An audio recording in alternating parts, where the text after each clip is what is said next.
dirige tranquillement vers ce débat. Est-ce qu'il risque d'avoir des cures de banane? Moi, je pense que cette fois-ci, non. Parce que les dernières... Mais je me dis, la cure de banane de 2003, là, dans le fond, c'est parce que l'entourage l'avait pas vu venir. Si l'entourage l'avait vu venir, t'avais averti M. Landry, ça ne serait pas arrivé. Alors, j'ai l'impression que là, aujourd'hui, tout le monde est prudent. Et les belles-mères, vous les avez contrôlées.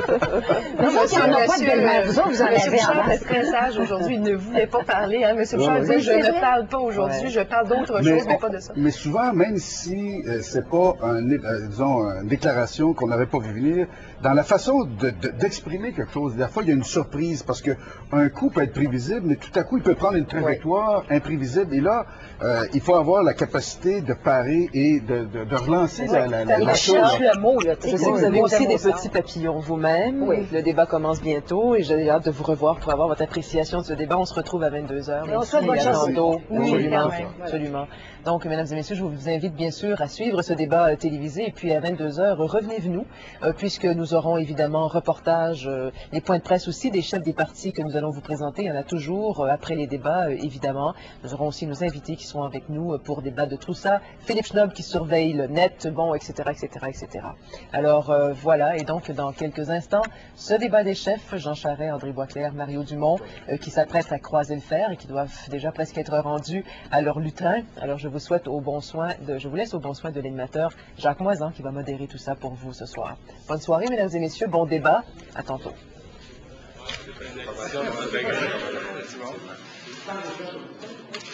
Pas vraiment. On va passer 2 heures campé au lutrin tantôt, là. C'est pas ta position sur le temps,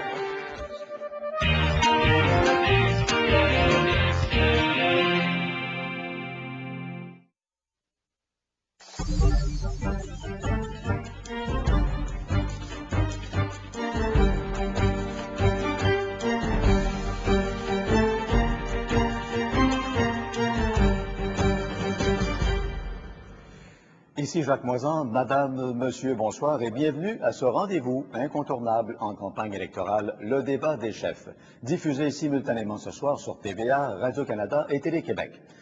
L'occasion pour les chefs des principaux partis de nous dire clairement ce qu'ils ont à offrir, et puis l'occasion pour nous, citoyens contribuables, d'évaluer tout ça pour le 26 mars prochain, faire nos choix.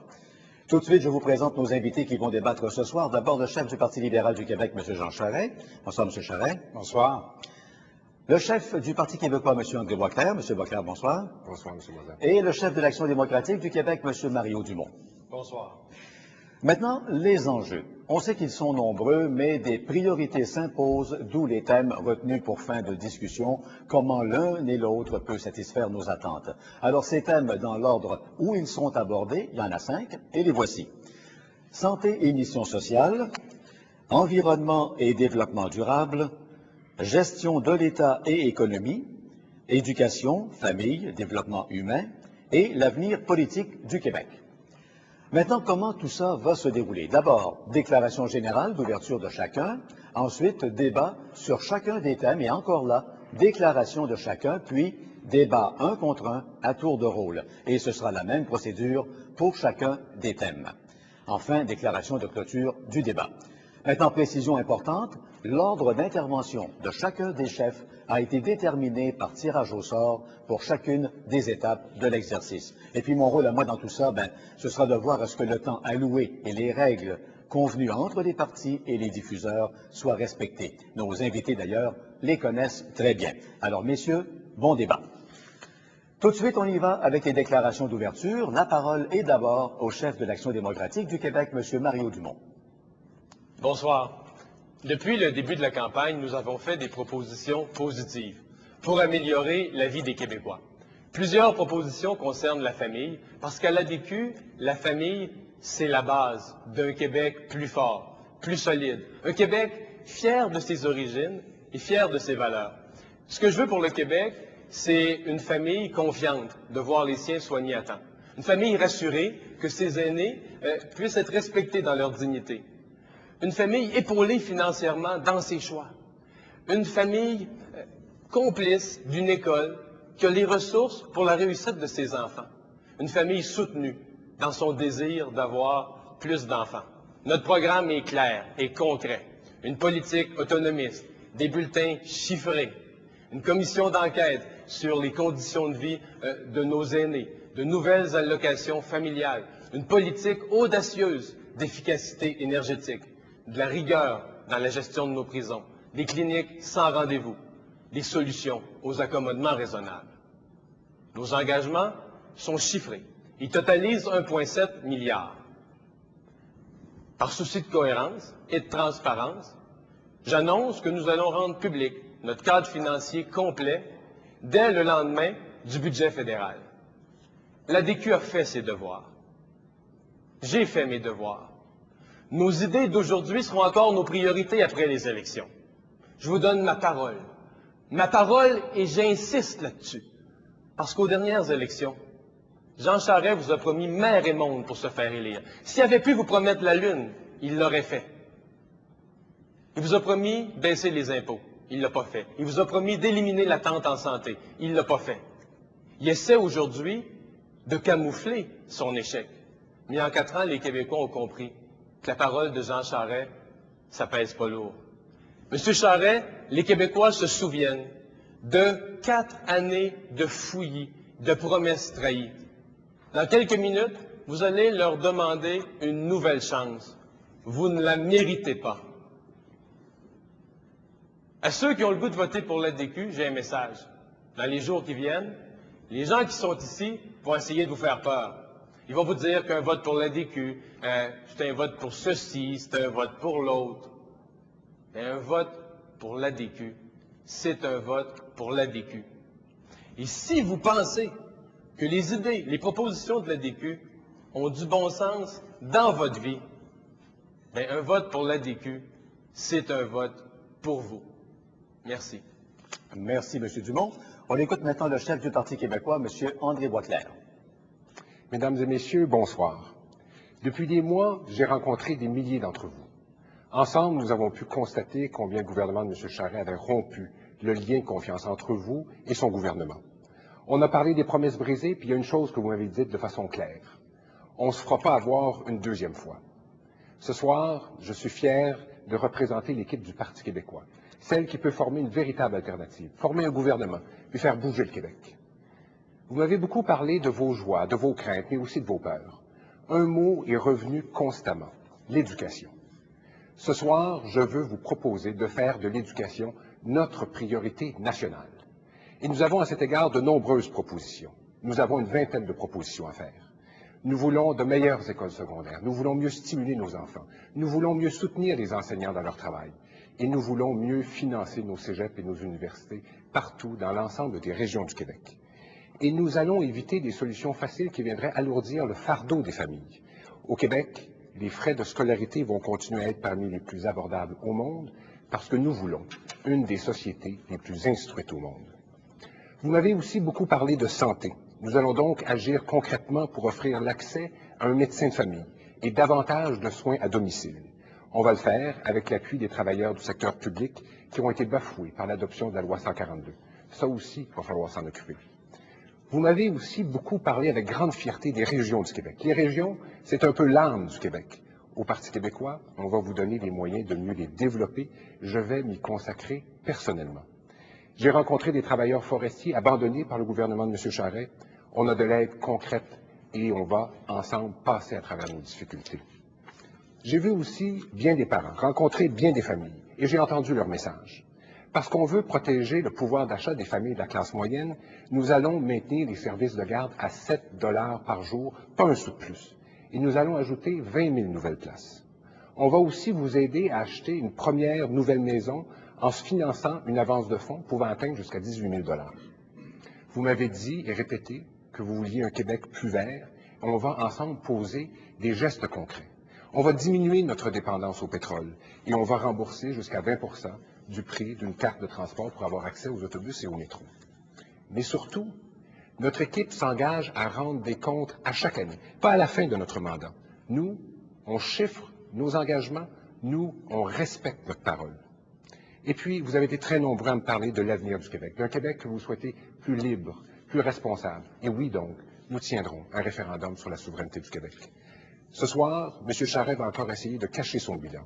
Il a repris les vieux discours de Jean Chrétien, de Stéphane Dion, comme s'il avait déjà oublié qu'il était le premier ministre du Québec. Dans quelques secondes, M. Charest va vous regarder dans les yeux. Souvenez-vous de 2003.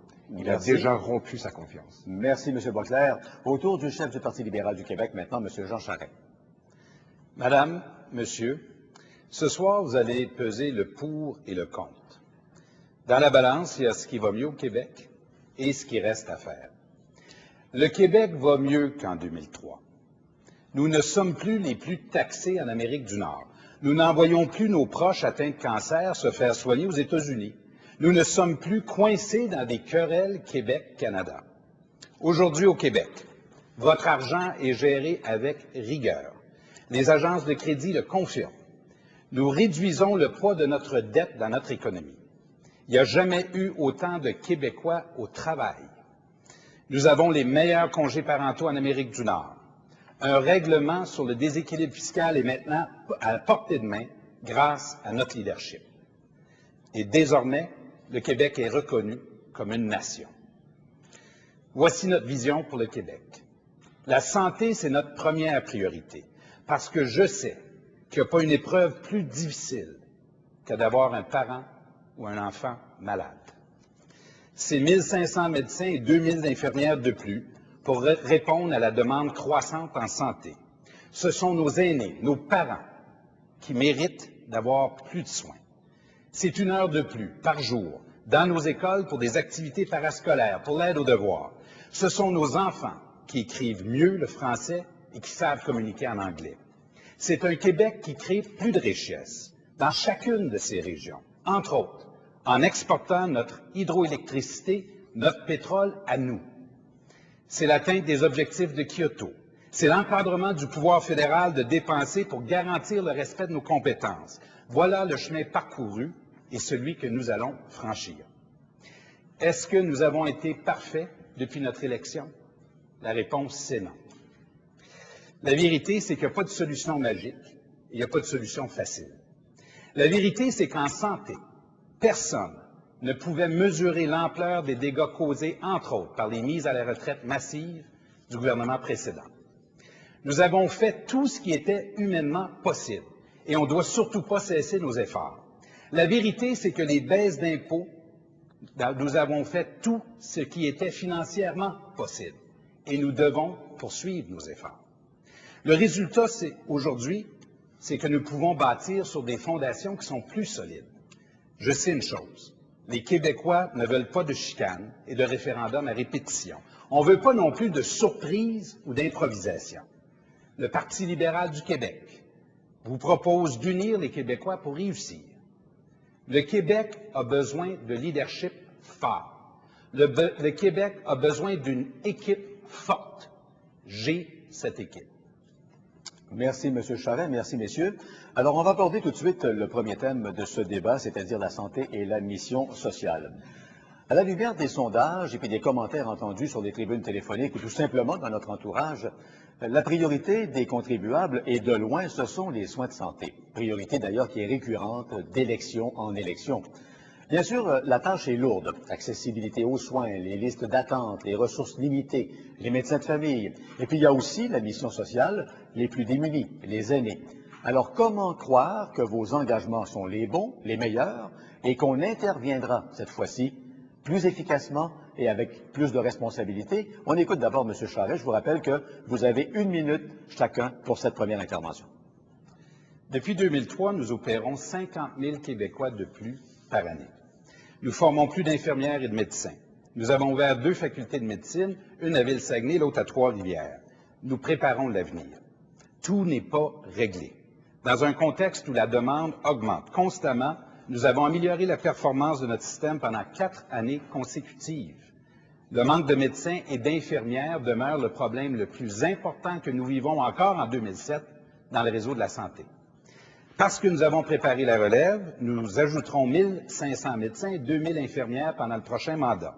Avec le vieillissement de la population, nous allons augmenter les services de soins à domicile. Nous allons nous assurer que nos aînés soient traités avec dignité et respect grâce à un système d'inspection et d'accréditation, des centres de soins à longue durée et des maisons pour personnes âgées.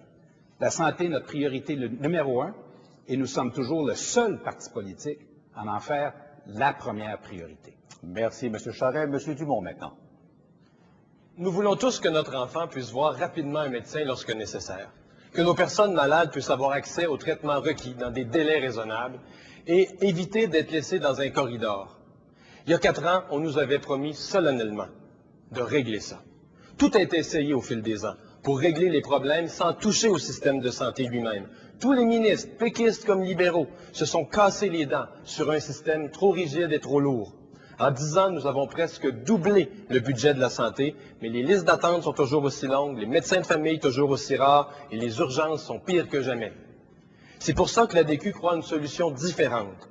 Un système de santé mixte, prioritairement public, où le personnel est respecté, qui mettrait à contribution les coopératives de santé et ferait une place intelligente aux cliniques privées. Notre priorité en santé est de donner accès à plus de services et de soigner plus de monde dans les délais médicalement requis. Merci, M. Dumont. M. Boisclair. En 2003, M. Charest, la main sous le cœur, a pris un engagement. Il allait éliminer l'attente sous toutes ses formes. L'engagement était formel, il était sans nuance. Pourtant, les urgences débordent toujours. Près de 100 000 personnes sont sur des listes d'attente, dont 30 000 hors des délais médicalement acceptables. Plus d'1,5 million de Québécois n'ont pas accès à un médecin de famille. Ce que nous proposons au Parti québécois, c'est de doubler le nombre de groupes de médecine familiale, que nous avons d'ailleurs créé au Parti québécois, pour vous permettre d'avoir accès à un médecin de famille. Nous allons investir massivement dans des soins de maintien à domicile, non seulement pour offrir un meilleur service à nos aînés, mais aussi pour contribuer à régler la situation de nos urgences. Nous allons aussi investir dans la prévention. M. Charest avait demandé lui-même aux Québécois de le juger sur ses résultats en santé. Il n'a pas livré la marchandise. Nous le savons tous. M. Charest ne mérite pas une deuxième chance en santé. Merci, M. Boisclair. Pour en débattre maintenant pendant 5 minutes, M. Charest et Dumont. M. Charest, vous avez d'abord la parole. D'abord, je pense que la première chose que je relève dans les interventions, c'est le fait que des 3 partis politiques ici ce soir, le Parti libéral du Québec est toujours le parti à dire aux Québécois que ce sera notre première priorité. Et d'ailleurs, c'est la première priorité de tous les Québécois. L'autre chose qu'il faut relever, c'est que le problème, et je pense que M. Dumont et Boisclair doivent être d'accord avec ça, le problème numéro 1 que nous vivons actuellement dans notre système de soins de santé, c'est toujours la pénurie de médecins, d'infirmières, de technologues dans certains cas. Et ça, c'est un problème qui, malheureusement, a été créé par le gouvernement précédent, dont faisait partie M. Boisclair, il faut le dire, là, avec les retraites, les mises à la retraite massives, en plus de couper les inscriptions dans les facultés de médecine et les sciences infirmières. Quand arrive le temps, justement, de déployer notre système, on a réinvesti beaucoup d'argent, on l'a réorganisé, mais il faut se poser une question. Comment allons-nous, comme M. Dumont, sans vouloir le dire, faire du privé puis du public, puis en même temps faire face aux problèmes de médecins et d'infirmières? Permettez-moi de terminer parce que j'ai une question spécifique à poser à M. Dumont. L'autre chose que M. Dumont propose, c'est des frais modérateurs. C'est un ticket modérateur. J'aimerais que M. Dumont dise à une femme qui a 60 ans qui a des traitements, quel montant elle va payer à chaque semaine. D'abord, le ticket modérateur n'est pas dans notre programme et vous le savez. Par contre, votre question, la réponse est dedans. Vous avez dit on a un problème. On manque de médecins. Comment ça se fait que vous, premier ministre du Québec, qui dites aux Québécois on a un problème de pénurie de médecins, puis on sait que c'est de la faute de l'ancien gouvernement, on ne s'obstinera pas là-dessus, mais qu'il y a un paquet de médecins au Québec, on croise des chirurgiens, puis ils nous disent on aimerait ça, avoir une journée de temps opératoire de plus par semaine, on aimerait ça faire plus de chirurgie, on aimerait ça soigner plus de monde, mais on ne peut pas, parce que le gouvernement nous restreint. Il faut voir qu'il y a une limite à ce qu'on pouvait faire. Vous êtes allé à la limite. On a ajouté comme collectivité, là, les 2 partis confondus, on a presque doublé le budget de la santé en 10 ans, puis regardez l'état de la situation. On est convaincus aujourd'hui que le système de santé québécois a besoin de changement, d'innovation, et qu'il faut faire une place intelligente aux cliniques privées pour permettre aux médecins de soigner plus de monde, que plus de soins se donnent. D'abord, M. Dumont, vous avez affirmé dans une entrevue au mois de février que vous n'étiez pas contre les tickets modérateurs. Vous avez laissé la porte grande ouverte. Si vous avez laissé la porte ouverte, les gens ont le droit de savoir combien ça va coûter. Si une femme qui a le cancer, qui reçoit des soins 3 fois par semaine, est obligée, je vous permettrai de finir, est obligée de payer 50 $, elle doit le savoir avant. L'autre chose il faut dire, c'est qu'on a réinvesti pour justement qu'on puisse opérer 50 000 personnes de plus par année. On a levé les quotas pour les omnipraticiens. On a levé des quotas pour beaucoup de médecins. Oui, M. Dumont, ça nous a permis d'opérer davantage et de réduire du temps. M. Charest, les listes d'attente, la vérité des listes d'attente, M. Charest, c'est que vous avez été obligé de trafiquer les chiffres pour les diminuer. De toute façon, on ne s'entendra pas là-dessus. Le ticket de modérateur, c'est vrai qu'à long terme, je pense qu'on ne peut pas être fermé à cette idée-là. Les Québécois en parlent, mais c'est pas dans notre programme, c'est pas dans le mandat. Il y a un sujet. Il y a un sujet, il n'y en aura pas. Il y a un sujet dont je veux vous parler et pour lequel vous vous êtes défilé tout au long du mandat. C'est la situation de l'hébergement de nos personnes âgées.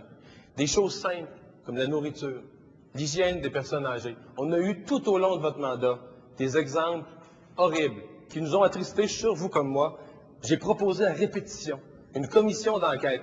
Dans les années 60, au Québec, on a fait une commission comme la commission parents pour se questionner sur l'éducation. Aujourd'hui, on doit collectivement se questionner sur comment on va s'occuper de nos personnes âgées qui sont hébergées. La nourriture, la sécurité, l'autonomie, le petit peu de loisirs qui peut leur rester en perte d'autonomie. M. Charest, s'il vous plaît, allez-y. Justement là-dessus, c'est tolérance zéro pour des situations d'abus pour les personnes âgées. Je pense que là-dessus, il faut être très clair.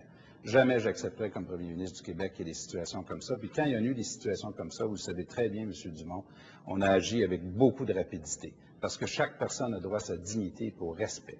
On a augmenté substantiellement les investissements pour les maisons, justement les centres hospitaliers de soins de longue durée. On va investir des centaines de millions de dollars pour des nouvelles places. On a augmenté de 14 % les soins à domicile pour les personnes aînées également. On fait davantage de formation. On a prévu ça dans les dernières conventions collectives, 14 millions de dollars pour la formation des gens. Alors là-dessus, on est dans l'action. On n'est pas dans une commission d'enquête. Le temps est venu de poser des gestes. On va faire de l'inspection puis de la certification des maisons de personnes âgées. C'est pas une commission d'enquête qu'il nous faut, là. Il faut agir sur le terrain, comme nous le faisons actuellement, pour protéger nos aînés, ceux qui ont bâti le Québec. Certainement qu'il faut agir, mais je reprends vos mots. Tolérance zéro. Oui. Bien, ce que moi je constate, je vous écoutais quand vous étiez dans l'opposition, les gens de votre parti parlaient, on a diminué à un seul bain. Vous décriviez ces situations-là qui sont faites à nos aînés comme intolérables. Ce que je me suis aperçu, c'est ce qui était intolérable quand vous étiez dans l'opposition. Une fois que vous avez été assis dans la chaise du premier ministre, vous l'avez toléré et vous en avez fait la normalité des choses. C'est ça que je veux changer. C'est terminé. C'est terminé, messieurs. Merci. Alors, au tour maintenant de M. Dumont et Boisclair. N'oubliez pas, vous avez 5 minutes pour débattre. M. Dumont, vous commencez. Bien, je repars d'où on a laissé. Je pense à beaucoup de possibilités qu'un système mixte, public, avec un complément privé peut amener. Une des choses qui me passionne le plus, moi, c'est les coopératives de santé. On a des beaux exemples au Québec de coopératives de santé, mais on pourrait faire tellement plus si on n'avait pas les contraintes actuelles. Il me semble qu'on pourrait, dans une coopérative de santé, permettre à des gens qui sont du milieu, des gens qui sont responsables de leur affaire. C'est sûr que ceux qui aiment le contrôle bureaucratique et les grosses structures n'aiment pas ça.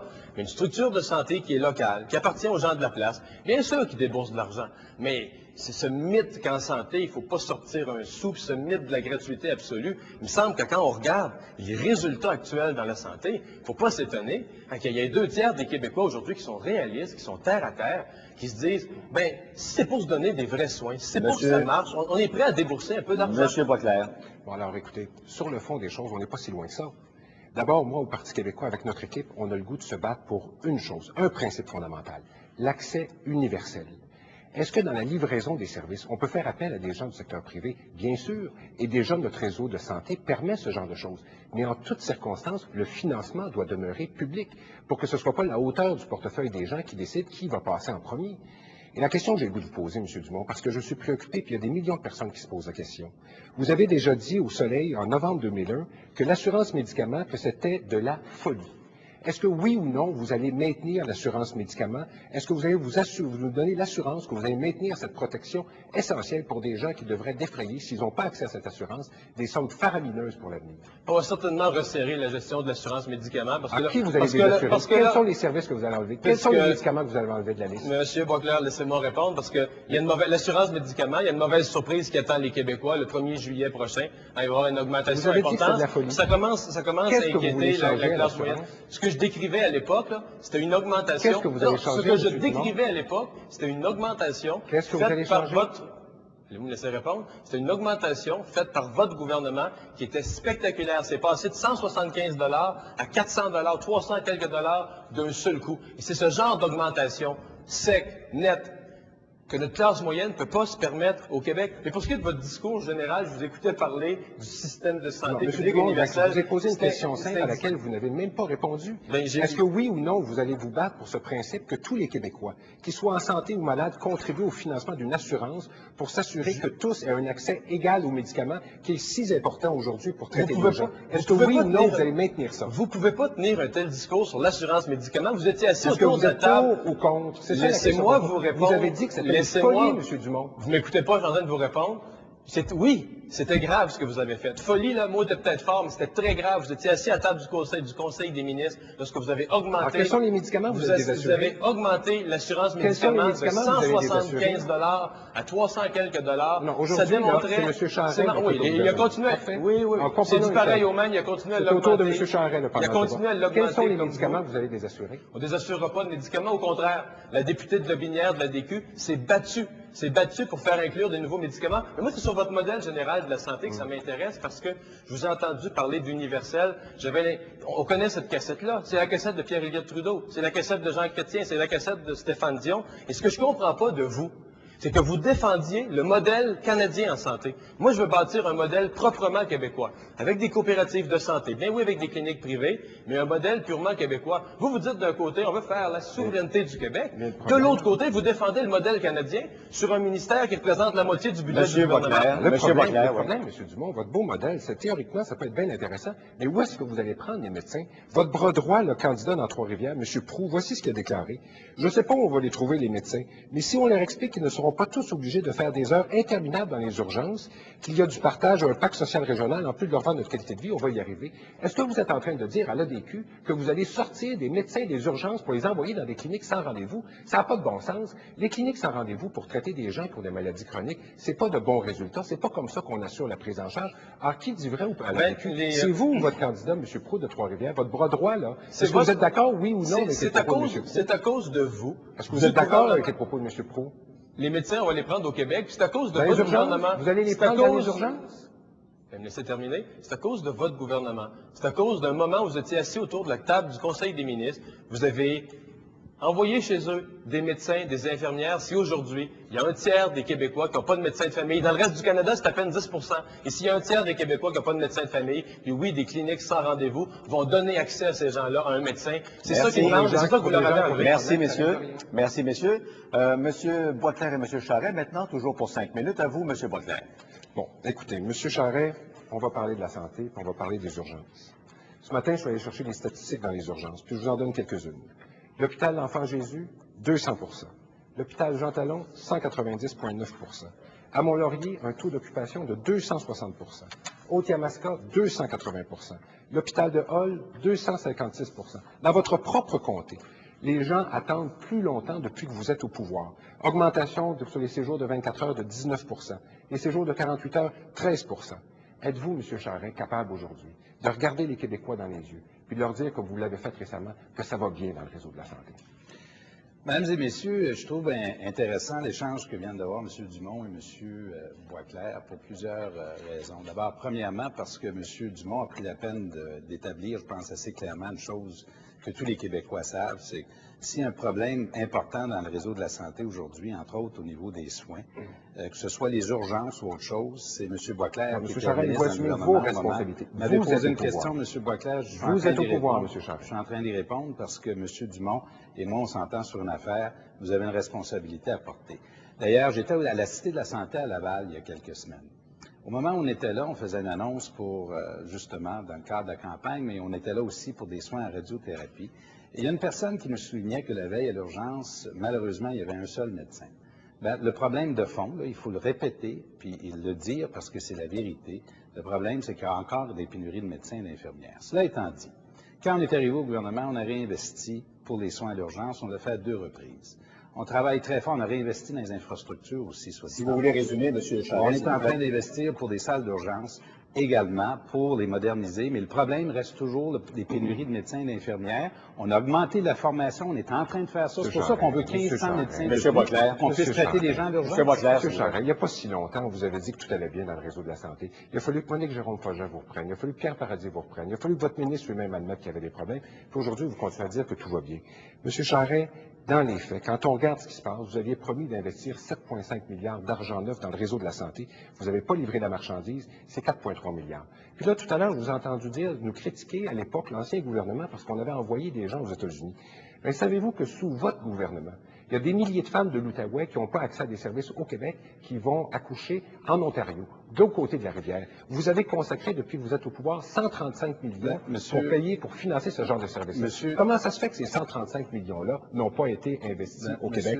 En 2004-2005, 800 personnes, 2005-2006, 1000 personnes. Vous me permettez, d'abord, M. Boisclair, je ne sais pas où vous prenez votre chiffre de 4,3 milliards de dollars. C'est rendu à 5,7 milliards de dollars. Avec un budget qui n'est pas adopté. Avec le budget qui n'est pas adopté. Écoutez, c'est 5,7 Non, mais c'est un budget qui n'est pas adopté, M. Charest. Arrêtez de jouer sur les mots. C'est important, la santé, quand même. Là, je veux en parler avec vous. Là, on va parler de la santé. C'est 5,7 milliards de dollars. On a réinvesti de manière, vous le savez, 65 de tous nos réinvestissements sont allés là uniquement. Mais il faut quand même s'interroger sur le fait que vous n'êtes pas capable de reconnaître votre responsabilité. Lucien Bouchard l'a fait. Jean Rochon a reconnu que ça avait été une erreur. François Legault a reconnu que ça avait été une erreur. Nicole Léger a reconnu que ça avait été une erreur. Le journal Le Devoir avait écrit un papier où il disait que c'est probablement l'erreur la plus grave de l'histoire politique moderne du Québec. On vit, pas juste quand je dis on, là, il y a beaucoup de Québécois qui aujourd'hui vivent avec cette erreur-là. Vous feriez bien. Moi, je pense que ce serait plus rassurant pour les Québécois de vous entendre dire que oui, la pénurie de médecins et d'infirmières, c'est le plus grave problème. Est-ce que c'est le cas, oui ou non, M. Charest? M. Boisclair, s'il vous plaît. Oui, M. Charest, pouvez-vous arrêter de blâmer les autres? Je vous donne un autre exemple. Le maintien à domicile. Quand on regarde les écarts entre le Québec et le reste du Canada, cet écart a plus que triplé sous votre mandat.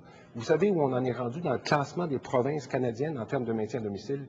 On n'est pas les 5e, les 6e, les 7e, on est les derniers. Pourquoi avoir autant négligé nos aînés? Pourquoi ne leur pas avoir donné les services auxquels ils ont droit?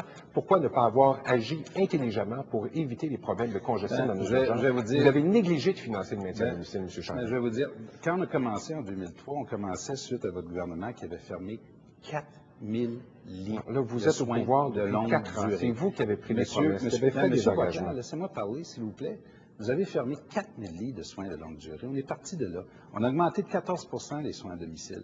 Mais je veux revenir sur une affaire que vous avez soulevée avec M. Dumont sur les médicaments. D'ailleurs, la question de fond, c'est sur le maintien à domicile. Qu'est-ce que vous avez dit? Voulez-vous, M. Charest? Permettez-moi de finir. Vous avez dit à M. Dumont, avec raison, qu'on doit se méfier de ce qu'il propose, de l'assurance médicaments. Est-ce que les Québécois savent que c'est vous qui avez coupé, justement, les médicaments gratuits pour les personnes aînées et les personnes à l'aide sociale? C'est nous qui l'avons rétabli. Nous, on a été jugés en 2003. Cette année, c'est à votre tour. Merci. C'est terminé. C'est terminé. On passe maintenant au deuxième thème, l'environnement et le développement durable. C'est un dossier qui est lourd, qui est complexe et de plus en plus préoccupant et qui exige une très large concertation, c'est évidemment l'environnement. Le réchauffement climatique, d'ailleurs, les effets néfastes en sont déjà très perceptibles. Tout développement durable, principalement, devra inévitablement en tenir compte. Mais en même temps, cette préoccupation tout à fait justifiée ne peut pas non plus bloquer le développement, qu'il soit urbain ou régional, qu'il s'agisse d'énergie, d'agriculture, de forêt ou de mines. Alors, comment l'un et l'autre entendez-vous gérer ce double défi? Monsieur Boisclair, on vous écoute d'abord pour 1 minute. Merci, M. Moisan. Parce que nous sommes soucieux de la santé des gens, de l'économie et du rôle du Québec dans le monde.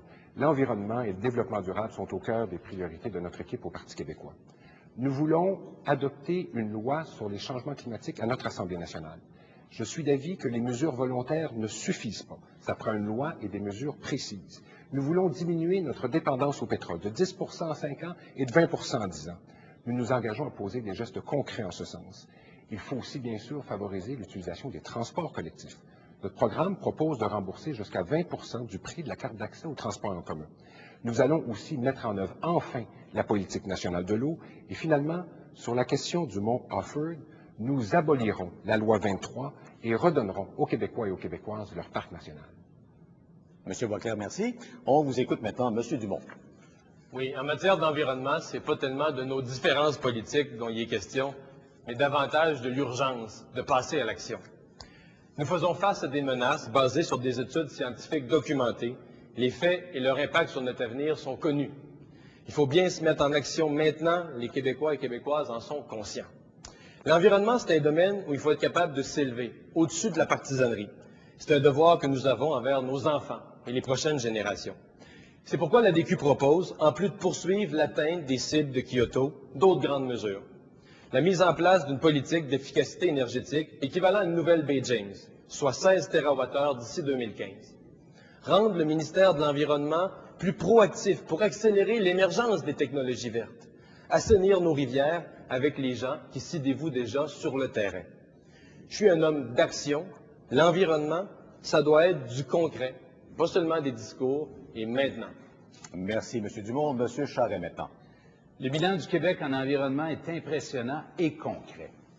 Nous avons une nouvelle loi sur le développement durable. Dorénavant, la Charte des droits et libertés reconnaît le droit à un environnement sain. Nous avons agi rapidement et courageusement dans le dossier des forêts. Nous avons une stratégie énergétique qui met l'accent sur le développement hydroélectrique, l'énergie éolienne et les énergies alternatives. Nous avons une politique de développement des transports en commun ambitieuse qui prévoit une augmentation de l'achalandage de 8 %. Notre plan d'action de réduction de gaz à effet de serre a été reconnu comme une des meilleures en Amérique du Nord, même par Greenpeace. Et nous allons continuer dans cette voie. Entre autres, dans notre prochain mandat, mon équipe priorisera les projets d'infrastructure avec nos partenaires municipaux qui protègent l'eau. Nous allons augmenter le recyclage et la récupération, mettre en place un fonds vert pour financer des projets qui contribuent à l'environnement. Nous allons continuer à jouer le rôle de leadership exceptionnel que les Québécois souhaitent sur le plan de l'environnement et du développement durable. Merci, M. Charest. Alors, pour en débattre maintenant, M. Boisclair et Dumont. À vous d'abord, M. Boisclair. M. Dumont, j'ai entendu vos belles paroles sur l'environnement. Vous auriez pu commencer par répondre au questionnaire de Greenpeace. Je vais plutôt m'attarder à votre programme. À la page 19, vous écrivez « Le ministère de l'Environnement passera du rôle d'interdiction à un rôle d'agent d'innovation, d'intégration des nouvelles technologies en matière de développement durable ». Ce que les Québécois veulent savoir aujourd'hui, c'est quelles sont les lois et les règlements que vous souhaitez abolir. Est-ce que c'est la loi sur la qualité de l'eau potable? Est-ce que c'est la loi sur les parcs? Est-ce que c'est la loi sur l'enfouissement des sols contaminés? Est-ce que c'est la loi contre les pesticides? Qu'est-ce que vous voulez dire quand vous dites que vous avez enlevé au ministère de l'Environnement son rôle d'interdiction? Quelles sont les protections qui sont offertes aux Québécois que vous voulez faire sauter? Il y a un bout qui vient de votre imagination, là, mais je ne veux pas laisser passer la question de Greenpeace, parce que l'automne dernier, à l'initiative du gouvernement, il y a une coalition qui a été formée. Greenpeace en faisait partie, d'autres partenaires en matière d'environnement. Vous répondre à la question, M. Dumont, que je vous ai posée. Soyez pas inquiets, je vais revenir à votre question. Parce que vous avez parlé de Greenpeace, je vais répondre à ça aussi. Je ne vais pas le laisser passer parce que c'est important. Il y a une coalition qui s'est formée. Coalition non partisane parce que tous les partis devaient y être. Et vous, parce que vous aviez... Répondez à la question, M. Dumont. M. Boisclair, laissez-moi répondre. Je comprends que vous êtes mal à l'aise avec cette situation-là parce qu'elle n'a pas été à votre honneur. Cette coalition-là, vous n'en étiez pas parce que vous aviez un conseil national du PQ. Vous avez aimé mieux? Alors, je vous ai posé une question claire, M. Dumont. On n'enlèvera pas les que lois vous du voulez? ministère de l'Environnement. On veut enrichir le rôle du ministère de l'Environnement. On veut lui donner un rôle de plus. On ne veut pas l'empêcher de surveiller l'application nécessaire des lois. Ça, c'est une invention de votre imagination. Non, ce n'est pas une invention de mon imagination. C'est écrit à la page 19 de votre programme. Le ministère de l'Environnement passera d'un rôle d'interdiction. Alors, quelles sont les protections qui existent que vous voulez enlever? Dites-nous aujourd'hui, quelles sont ces protections, quelles sont les lois, les règlements que vous voulez faire sauter? D'abord, le rôle du ministère de l'Environnement, ce que je constate, c'est qu'il est nécessaire en matière de protection puis d'application des lois. Mais il y a un autre volet du ministère de l'Environnement. Vous avez été ministre. Puis moi, je constate, j'ai fait des visites d'entreprises ces dernières semaines, ces dernières années, qui développent des technologies environnementales. Puis ce que ces gens-là vivent, sur des exemples concrets, là, un producteur agricole qui veut que son lisier de porc, faire de l'énergie avec. Comparé avec une entreprise à Sorel, ils prennent les vidanges, les ordures ménagères, puis ils veulent, avec ça, ils font du compost avec ça, un compost utilisable pour les jardins. Mais ces gens-là, on se rend compte, quand on leur parle, que les beaux discours en matière d'environnement, ils ne voient pas ça dans l'action. Quand ils veulent rentrer des technologies vertes dans le Québec, ils les vendent en France, ils les vendent aux États-Unis. Ils font des réussites d'ailleurs. Vous ne répondez pas à la question. J'ai répondu à la question. Le ministère de l'Environnement va continuer à assurer son rôle, mais il va avoir un rôle encore plus large. Monsieur Dumont, vous venez aujourd'hui de contredire d'abord votre programme. Non. Puis je vous donne un exemple concret. Les aires protégées, vous n'en dites pas un seul mot dans votre programme. Quels sont les objectifs que vous voulez atteindre? Mais en matière d'aires protégées, notre programme ne touche pas 100% des sujets. Notre programme touche les changements importants. Dites aux Québécois quels sont les objectifs qu'on veut faire en matière d'aires protégées. On veut poursuivre la stratégie graduelle. Quels sont les objectifs que vous voulez atteindre? En étant prudent, parce que dans votre programme sur les aires protégées, les régions forestières sont pas mal inquiètes, surtout les gens qui, dans ces mêmes régions-là, vous ont connu comme ministre de l'Environnement. Parce qu'un des rôles d'un ministre de l'Environnement, puis un des rôles d'un chef de parti, c'est d'unir les gens, c'est de les rassembler. La façon dont vous vous êtes comporté avec le monde agricole, là, Pardon, M. Dumont? la façon dont vous êtes comporté avec le monde agricole comme ministre de l'Environnement, c'est de la confrontation. Vous arriviez dans le monde agricole. Monsieur Boisclair, s'il vous plaît. On va dire d'abord un certain nombre de choses. Donc, pas d'objectif sur les aires protégées. Vous n'avez pas répondu au questionnaire de Greenpeace. Puis là, vous me parlez de ce que j'ai fait en environnement. La loi sur le moratoire de la production porcine, là, son adoption de principe s'est faite à l'unanimité.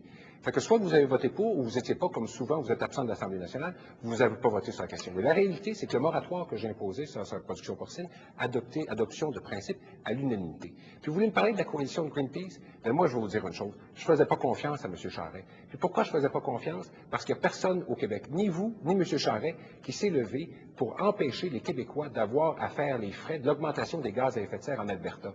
Déjà, nous autres, on finance par nos taxes l'exploitation des sables bitumineux, puis le gouvernement, M. Charest le premier, a refusé de se prononcer de façon claire sur une approche de répartition de l'objectif canadien en fixant d'abord avant tout une approche territoriale plutôt qu'une approche de filière industrielle. C'est peut-être un peu complexe, mais il y a des grands enjeux. Puis en ce moment, on est en train de passer comme des dindons de la farce. On finance l'augmentation des exploitations. Monsieur Dumont, c'est très complexe, oui, M. Boisclair. C'est le secteur manufacturier québécois qui... M. Boisclair, s'il vous plaît, M. Dumont. C'est très complexe. Ce qui est complexe, c'est de comprendre que l'automne passé, Greenpeace avait tort, les autres groupes environnementaux avaient tort, le monde municipal avait tort, les entreprises avaient tort, le gouvernement avait tort, l'ADQ avait tort, mais vous aviez raison de vous isoler seul parce que vous aviez 2 jours plus tard un conseil national du PQ, que vous vouliez avoir une marge de manœuvre pour faire un discours partisan. Merci, messieurs, c'est terminé.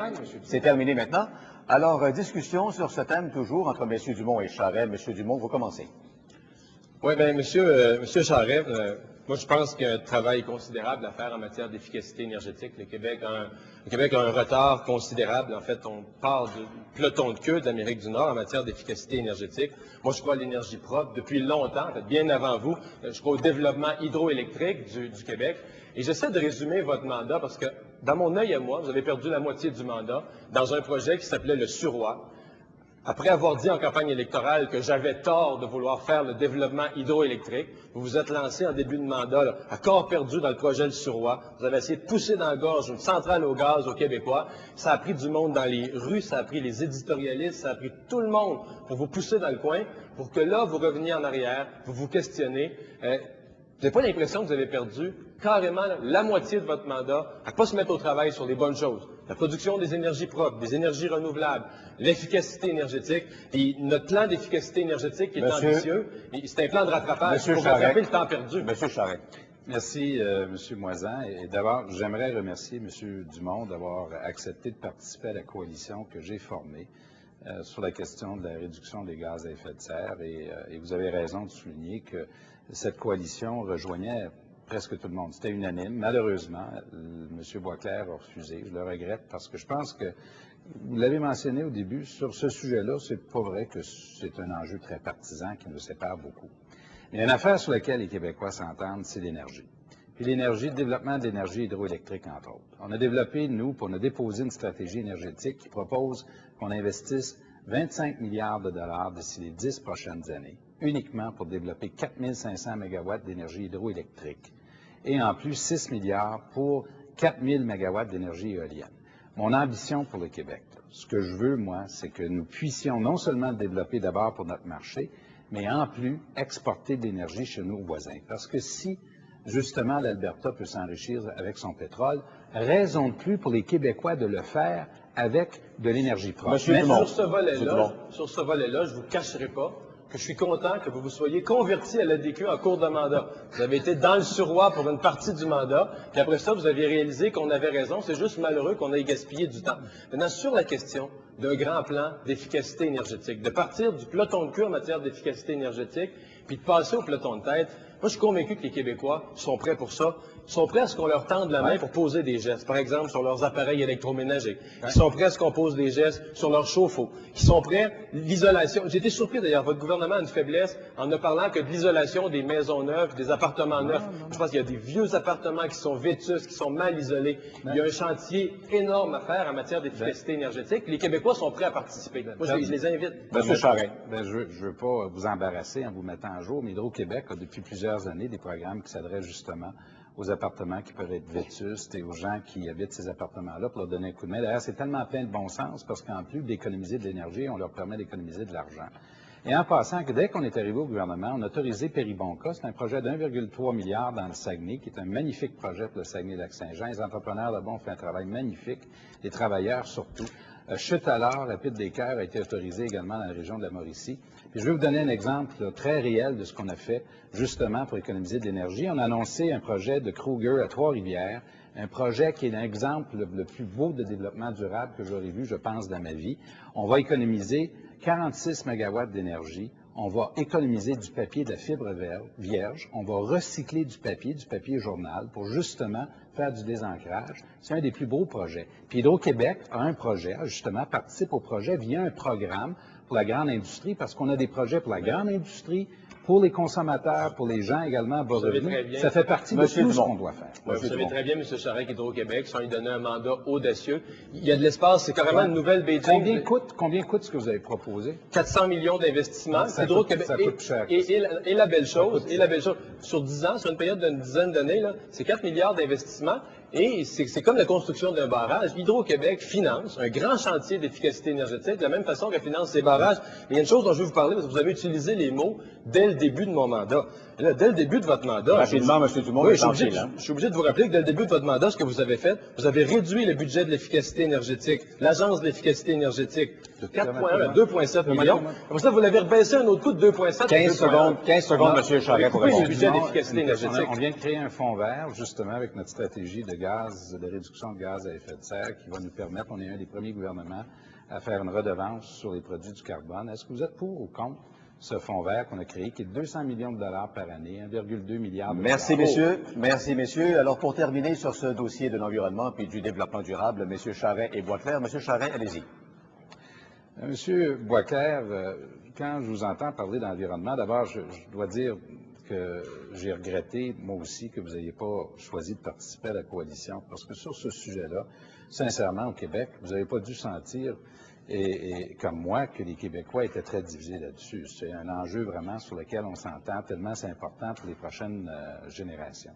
D'ailleurs, vous nous avez appuyé dans plusieurs mesures qu'on a faites. Le Fonds vert, la stratégie énergétique, je pense que vous êtes là-dessus, également la loi de développement durable, l'amendement de la déclaration de la personne pour reconnaître le droit à un environnement sain. Mais il y a un sujet sur lequel j'ai été déçu par vous et votre formation politique, c'est quand est arrivée la commission Coulombe d'une recommandation de réduire de 20 l'approvisionnement forestier. Nous, on a agi rapidement, courageusement pour dire oui, il faut appuyer les travailleurs et les régions, il faut s'assurer que sur le plan de la forêt, on puisse prendre la bonne décision tout en appuyant les régions. Monsieur Votre Boisclair. parti s'est objecté à ça. Et vous étiez, vous, le ministre au moment. Regardez, on va Boisclair. quand même se dire des choses. Là.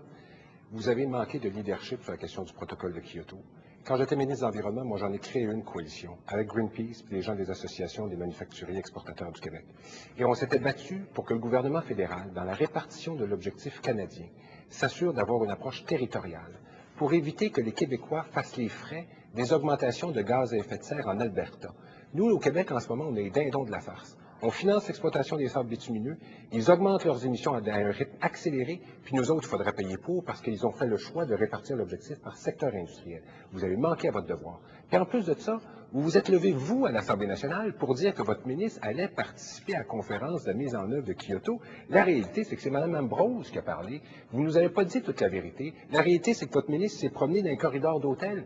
Oui, qui rencontre des gens, qui discutent, c'est bien, mais la réalité, on n'était pas là, contrairement à ce que vous nous avez dit. Alors, comment aujourd'hui, M. Charest, la question que les gens se posent, les groupes environnementaux sont venus vous demander de retirer votre publicité sur les changements climatiques, parce qu'ils ont fait la démonstration que vous n'atteindrez pas les objectifs. Oui ou non retirer votre publicité? Merci, M. Moisan. D'abord, quand les gens s'interrogent sur nos actions, entre autres avec le fédéral, le constat qu'ils font, c'est que le gouvernement fédéral est venu appuyer notre plan de réduction de gaz à effet de serre avec une contribution de 350 millions de dollars. La demande qui avait été formée était de 328 qu'ils vous ont millions de appuyé, on dollars. s'est fait avoir de bord en bord. Monsieur Boisclair, permettez-moi de vous revenir sur cette question de la forêt qui, à mes yeux, est tellement importante parce que c'est une grosse partie de l'économie du Québec, le secteur forestier. On vit la plus grave crise de notre histoire dans ce secteur-là. La commission Coulombe a clairement établi que la forêt, cette dilapidation malheureuse de la forêt, on l'a vécu pendant que vous étiez au gouvernement et pendant que vous étiez ministre de l'Environnement. C'est ça le constat. Et aujourd'hui, je vous demande si vous reconnaissez effectivement que ça s'est passé pendant que vous étiez ministre de l'Environnement. M. Charest, moi, ce que je reconnais, c'est que je me suis levé à l'Assemblée nationale au moins une dizaine de fois, mes collègues députés 25 fois, pour vous parler de la crise forestière. C'est vous ce que vos ministres disaient? Oh, il n'y a pas de problème, il n'y aura pas de perte d'emploi au lendemain de la commission Coulombe. Savez-vous combien de plans il vous a fallu pour répondre à la crise? Pas un, pas deux, pas trois, 4 plans pour finalement arriver à proposer quelque chose de concret. Celui qui est à blâmer, celui qui doit rendre des comptes aujourd'hui, c'est pas votre humble serviteur, c'est vous qui êtes au gouvernement. C'est à votre tour de vous faire juger, M. Charest. Là, malheureusement, je constate que vous niez toujours cette réalité. Puis moi, je trouve que ça augure mal parce que comment peut-on espérer de quelqu'un qui puisse aborder les bonnes solutions s'il n'est pas capable, au point de départ, de reconnaître le fait que c'est malheureux à l'Assemblée nationale. Cela étant dit, dans le dossier, dans le secteur de la forêt, nous vivons actuellement la plus grave crise de l'histoire du Québec. Hein? Ça a été le bois d'œuvre, le prix de l'énergie, l'augmentation de la valeur du dollar canadien, la concurrence des pays émergents. Ça a été tout ça. Notre gouvernement n'a pas hésité un seul instant parce que oui, on est intervenu à plusieurs reprises pour venir en aide, en particulier aux travailleurs et aux communautés. Monsieur Boclair, une question simple. Monsieur Boclair. Les groupes écologistes ont affirmé vendredi que le Parti libéral mentait dans une de ses publicités électorales. Ils disaient que c'est pas vrai que vous alliez atteindre les objectifs du protocole de Kyoto d'ici 2012. Allez-vous, oui ou non, retirer votre publicité? Ce plan de réduction de gaz à effet de serre a été bien reçu par Greenpeace, par la Fondation David Suzuki. D'ailleurs, M. Suzuki était ici à Québec récemment. Je le paraphrase, mais il disait « Heureusement qu'on a le Québec ». Et ce plan a été en plus, on est allé chercher 350 millions de dollars qui vous a dénoncé au pour avoir gouvernement fédéral pour justement appuyer ce plan de réduction de gaz à effet de serre. On s'est fixé 24 actions pour y arriver. On va réduire de 13,8 mégatonnes d'ici 2000. Oui, on va l'atteindre parce que les Québécois sont capables de le faire, parce que les Québécois, vous les sous-estimez si vous pensez qu'ils sont capables de l'atteindre. Merci, messieurs. On passe au prochain thème, c'est-à-dire la gestion de l'État et l'économie. Il y a un thème qui soulève toujours plein de questions et c'est bien celui-là. On dépense trop, pas assez, pas au bon endroit, il y a du gaspillage, on est trop interventionniste. On semble oublier parfois que l'État doit gérer notre argent pour nous. N'empêche, messieurs, que vous promettez beaucoup. Pourtant, on nous rappelle constamment que les finances publiques sont serrées. N'oublions pas non plus l'ampleur de la dette, autour de 120 milliards. Alors, comment croire que vous serez en mesure de respecter tous les engagements que vous avez pris jusqu'à maintenant de façon réaliste, responsable et transparente? Monsieur Boisclair, un premier commentaire là-dessus. Bien, merci, M. Moisan. Pour l'économie, M. Charest nous a fait faux bond. En 2003, vous vous en souvenez tout le monde, nous avait promis des baisses d'impôts de 5 milliards de dollars. Il ne l'a pas fait. Depuis, notre économie est en panne. Les investissements privés non résidentiels sont en chute libre. Juste le mois dernier, on a perdu au Québec 33 000 emplois dans le secteur manufacturier. C'est le pire record des 20 dernières années. Alors, M. Charest, tout à l'heure, va se vanter de la cote de crédit. Mais la réalité, c'est que quand on regarde la cote de crédit, on est passé de la 7e place au Canada à la dernière. Nous sommes, en matière de cote de crédit, les bons derniers au Canada. L'avenir des régions aussi nous préoccupe grandement. Le gouvernement de M. Charest a aboli à peu près tout ce qui existait de soutien aux régions du Québec. Et pourtant, il continue de nous dire que tout va bien. C'est pas pour rien que la revue Commerce avait décerné au gouvernement de M. Charest le prix Citron, le désignant ainsi comme l'un des pires gestionnaires du Québec. Nous devons revenir à des choses simples, encourager l'investissement avec une fiscalité compétitive afin de créer des emplois de qualité. Merci, M. Boisclair. À vous maintenant, M. Charest. Merci. La gestion de l'État est une des premières responsabilités d'un gouvernement. C'est important parce que c'est votre argent à vous. Nous sommes un des gouvernements les plus performants au Canada. Pendant 4 ans, nous avons mieux contrôlé la croissance des dépenses. Par exemple, la fonction publique a été réduite de 3 700 personnes, c'est 5 de réduction. Nos efforts des 4 dernières années nous soutiennent également sur le plan de nos actions économiques. Nous avons notamment mis en place une stratégie énergétique de 31 milliards de dollars pour créer 70 000 emplois dans les 10 prochaines années.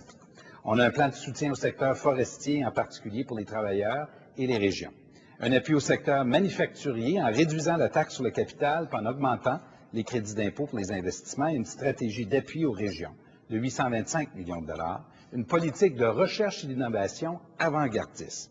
Aujourd'hui, malgré les pressions qui s'exercent sur notre économie, il n'y a jamais eu autant de Québécois qui sont au travail. Merci, M. Charest. M. Dumont, maintenant. Au Québec, en 2007, on ne peut pas parler de budget sans parler de dette. J'ai fait un petit calcul sur l'escalade de l'endettement. Quand je suis né, la dette du Québec par habitant était de 368 $. Quand ma fille Angela est née, en 96, sa part de la dette était de 12 584 $. Pour un enfant qui naîtra demain, c'est 25 093 $. Libéraux et péquistes se pètent les bretelles depuis des années d'avoir atteint le déficit zéro. C'est faux. Le vérificateur général nous le rappelle, les déficits sont cachés, la dette augmente et nos impôts servent de plus en plus à payer des intérêts. M. Charest a ajouté plus de 11 milliards de dollars de dette sur la tête de nos enfants. Son dernier budget, la veille des élections, a augmenté la dette de plus de 4 milliards. La dernière fois que la dette avait fait un saut semblable, devinez, le budget péquiste juste avant les élections de 2003. C'est pas ça, gérer en bon père de famille. Merci, M. Dumont. Alors, pour en discuter plus à fond maintenant, M. Boisclair et Charest, à vous d'abord, M. Boisclair. Bon, ben, on parlait de publicité tout à l'heure, M. Charest. Au mois de février, vous faites une publicité puis vous dites que tout va bien au Québec.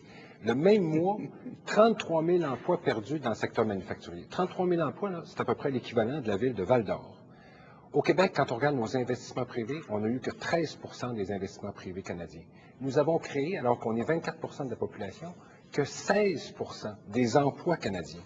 Dans le secteur agricole, vous aviez promis de mettre 121 millions, vous avez mis qu'un mec 30 millions. En d'autres mots, vos priorités, M. Charest, nous conduisent à un ralentissement économique dont vous êtes responsable. Pourquoi avoir négligé autant l'économie des régions? Pourquoi être resté les bras croisés et avoir adopté cette doctrine qui était celle de votre ministre des Finances? Quand une entreprise ferme, c'est pas grave, parce qu'il y en a une autre qui va ouvrir. La réalité, les Québécois l'ont compris, les entreprises qui ont ouvert, elles ont ouvert ailleurs qu'au Québec, puis on en paye aujourd'hui le prix. D'abord, il faut souligner le fait que depuis notre élection, il s'est créé bien au-delà de 180 000 emplois au Québec. Il n'y a jamais eu autant de Québécois qui travaillent qu'aujourd'hui. Que le taux de chômage aujourd'hui est plus bas dans 13 des 16 régions au Québec. C'est une vaste majorité de régions où le taux de chômage a baissé. Et au niveau des investissements des entreprises, ils ont cru de 25 % depuis 2003. C'est la croissance, une croissance qui est 4 fois plus élevée que le rythme enregistré pendant le dernier mandat du gouvernement précédent. Même que les dépenses de ménage vont continuer à croître au niveau de 3 % cette année, comme c'est arrivé depuis chaque année en 2003. La construction d'habitations va bien, même si ce n'est pas au même niveau record. Au niveau manufacturier, partout ailleurs dans le monde, on vit des pressions. Vous le savez, M. Boisclair. Vous ne pourrez pas nier ça. On a fait quoi? On a réduit la taxe sur le capital. On a augmenté de 5 à 10 % les crédits d'impôt pour l'investissement dans la machinerie. On a augmenté ça à 15 % pour le secteur forestier qui vit des problèmes particuliers. On a fait en sorte qu'il y ait une politique de recherche et d'innovation pour aider la valeur ajoutée. Il y a eu des investissements dans le Saguenay, d'Alcan, de 2,1 milliards de dollars. BRP, justement, à Valcourt, dans ma région des Cantons de l'Est. Avec comme résultat, avec comme résultat qu'on réussit uniquement à créer 16 % des emplois canadiens et à retenir 13 % des investissements non résidentiels au Canada. Ça, c'est pas glorieux. J'ai une question précise pour vous. Parce que là où on s'entend, c'est sur l'abolition de la taxe sur le capital. C'est une taxe à l'investissement. Ça nuit, ça freine l'investissement, puis ça nuit à la création d'emplois. Sauf qu'il y a une chose qui nous distingue. Vous voulez abolir puis redonner 350 millions aux banques et aux compagnies d'assurance en abolissant la taxe sur le capital pour eux autres. Comment vous pouvez justifier ça? Il y a du monde qui a de la misère à avoir des médecins. Il y a des écoles qui sont mal entretenues. Il manque de gens dans nos écoles, de professeurs spécialistes. On a de la misère à maintenir des ratios qui ont du bon sens dans nos écoles. Puis vous êtes prêts à faire un cadeau de 350 millions aux banques et aux compagnies d'assurance. Comment vous pouvez justifier ça? D'abord, au niveau des investissements, ce que nous cherchons, c'est de justement débloquer la voie pour qu'on puisse encourager davantage d'investissements dans tous les secteurs de notre économie.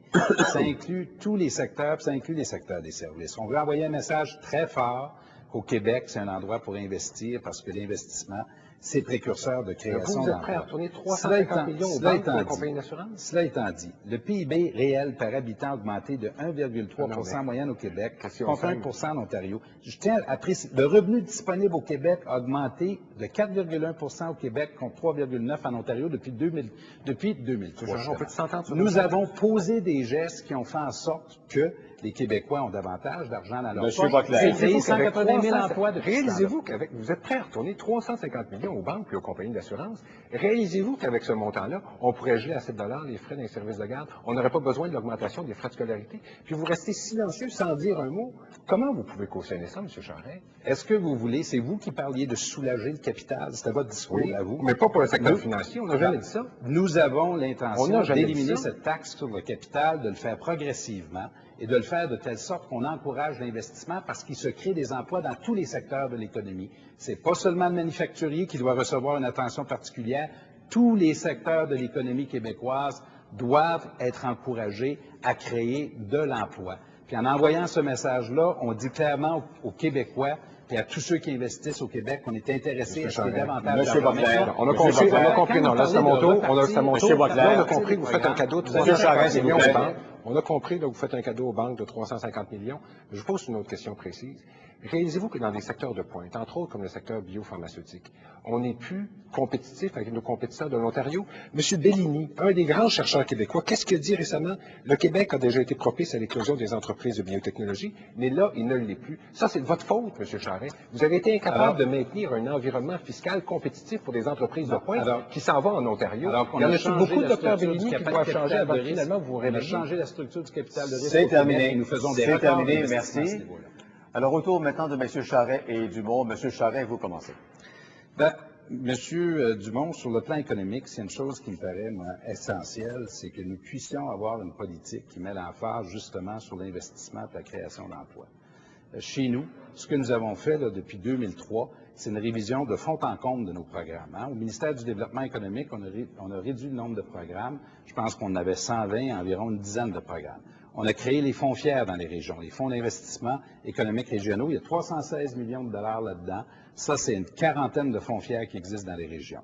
On a, dans le dernier budget, fait notre politique pour les régions. Il y a 825 millions là-dedans. On a également créé, dans chacune des régions, un fonds de développement régional de 300 millions de dollars.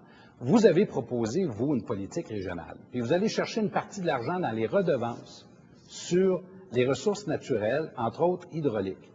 Expliquez-moi comment vous allez faire ça et en même temps abolir le Fonds des générations, alors que le Fonds